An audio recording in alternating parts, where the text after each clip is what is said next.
Halo teman-teman semua, selamat datang di channel Tokunime. Di sini kami akan membahas selanjutan anime Tokyo Revengers yang kami ambil dari manga canonnya.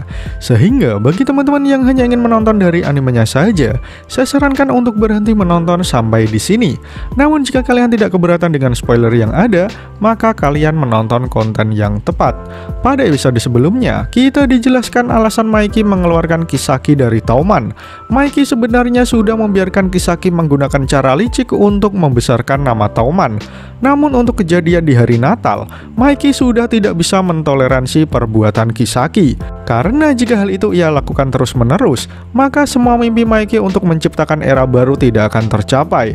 Takemichi sendiri merasa jika semuanya berlalu begitu cepat, dan hal itu benar-benar terjadi dengan kematian Mitsuya di akhir chapter. Bagaimana kelanjutan ceritanya?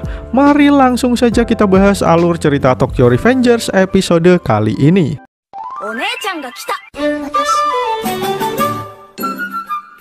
Panel pertama menunjukkan Takemichi yang berlari tak percaya dengan semua yang sudah terjadi. Seharusnya tidak ada alasan Mitsuya mati di masa depan. Namun saat Takemichi membuka peti mati, wajah Mitsuya benar-benar terlihat di dalam sana. Takemichi berlari menumpahkan semua kesedihannya dengan air mata yang mengalir. Kemudian Takemichi membuka portal berita online yang menunjukkan jika Mitsuya mati dibunuh seseorang. Takemichi masih tidak percaya dan menganggap jika ada sesuatu yang telah terjadi. Kemudian Takemichi melihat judul berita lain yang membagikan informasi jika Hina meninggal dalam sebuah kecelakaan mobil. Melihat Hina mati dengan cara yang sama membuat perasaan Takemichi kembali terpukul. Karena itu artinya semua usahanya kemarin hanya sia-sia belaka. Takemichi pun melampiaskan kesedihannya dengan memukul aspal jalanan sembari menangis. Ia memanggil nama Naoto dan Chifuyu yang tidak Takemichi ketahui keberadaannya. Kemudian Takemichi secara tak sengaja melihat sebuah kunci. Di sana Takemichi mulai mengingat jika itu apartemen lamanya yang masih jelek. Setelah memasuki apartemen miliknya, Takemichi menyadari jika bau kamarnya masih sama seperti dulu. Kemudian Takemichi melihat sesuatu di atas meja yang membuatnya langsung histeris. Ternyata itu adalah sebuah foto yang diambil Takemichi bersama teman-temannya dahulu. Tak lama kemudian, seseorang muncul di depan apartemen Takemichi. Ternyata dia adalah Naoto yang mengingat kembali misinya bersama Takemichi. Takemichi yang melihat Naoto tak kuasa menahan air matanya. Ia pun langsung bertanya apa yang sebenarnya telah terjadi. Naoto lalu mulai bercerita. Kau mungkin telah melompati waktu beberapa kali untuk menyelamatkan kakakku. Tapi kali ini adalah masa depan terburuk yang pernah terjadi. Tentu saja kakakku tidak terselamatkan. Dan parahnya lagi, semua pimpinan geng Tokyo Manji telah dibunuh.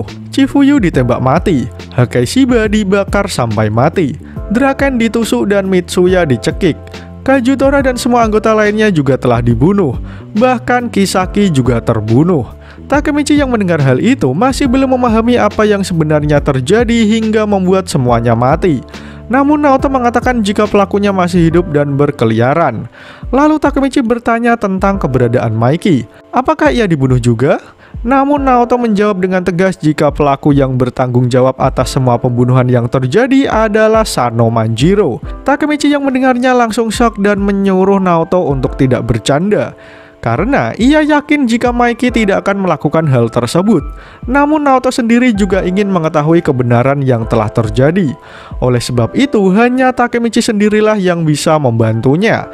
Karena saat ini ia adalah satu-satunya mantan pengurus Tauman yang masih hidup. Takemichi melihat kembali foto yang dipegangnya. Ia masih tidak percaya jika Maiki tega membunuh semua pemimpin Tauman. Naoto kemudian menyuruh Takemichi untuk mengingat sesuatu. Karena informasi sedikit pun dari Takemichi yang baru saja melompati waktu pasti bisa memberikan suatu petunjuk.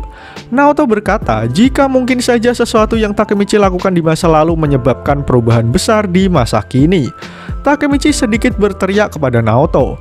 Sesuatu yang kulakukan? Apa kau berkata jika aku sudah mengacaukan sesuatu? Aku menghapus 2 orang yang menyebabkan Tauman menjadi jahat. Black Dragon berhasil dikalahkan dan Kisaki dikeluarkan dari Tauman. Seharusnya semua pasti baik-baik saja. Tapi kenapa semuanya malah menjadi seperti ini? Apa yang sudah kulakukan? Apakah aku seharusnya tidak memberitahu Maiki jika ia bisa melakukannya sendiri? Aku hanya baru saja mengambil foto ini bersama semuanya. Naoto yang menyadari sesuatu bertanya kepada Takemichi, di mana ia mendapatkan foto tersebut.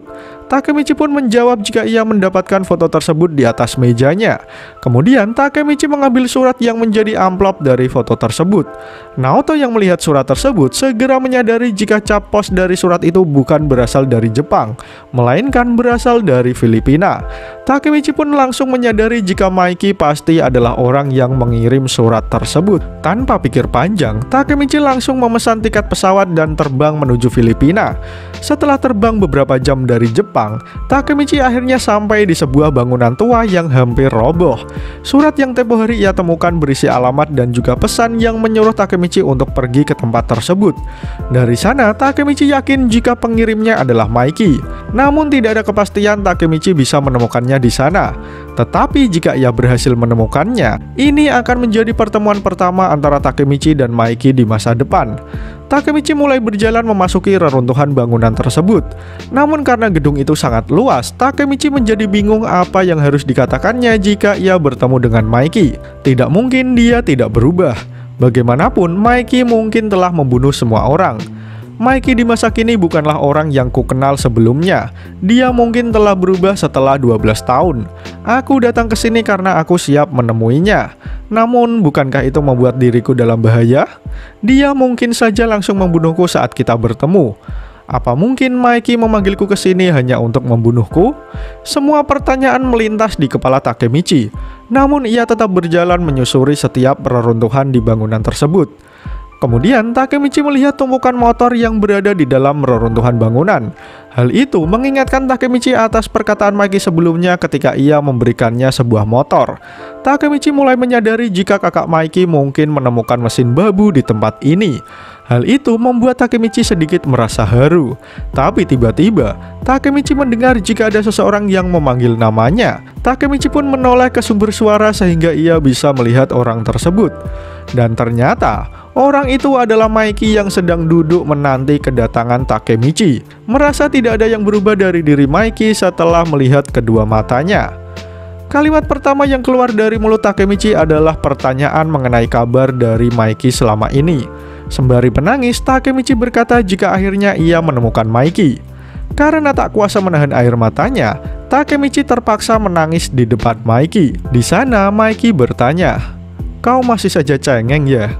Aku memanggilmu ke sini karena aku ingin meminta bantuanmu.